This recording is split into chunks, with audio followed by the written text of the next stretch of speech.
Hello, welcome. The Bloggy Teacher is back. Today we're going to show you how to add a blog to your website. You've already seen how to set up the website and add pages. Now, if you remember, last time we could click on Add Pages, and the second page that you could add is a blog page. Why don't we do that? There it is. Let's call it My Blog. Call it my teacher blog, anything you want.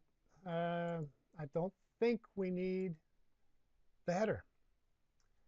Now, you're the author, write something about yourself.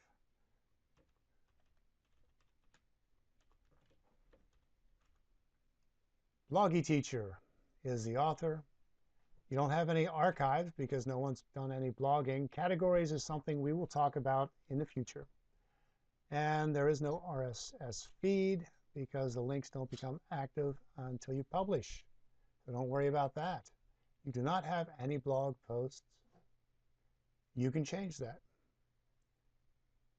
Over here in the lower right, it says New Post. Click on New Post, and here is our first post.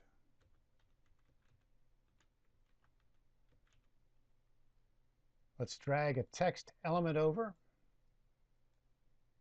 and say something.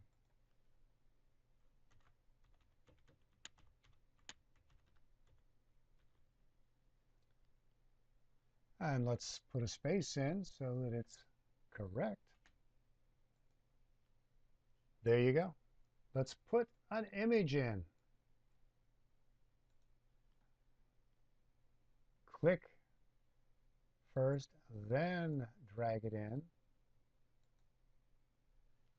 And the Bloggy Teacher has his first post on his blog. You can go up here and save a draft, or you can post it. Your post has been added to your blog page, but is not yet live. You will need to publish your site for users to view your blog post. Weebly is very helpful. Thank you. Have a good day.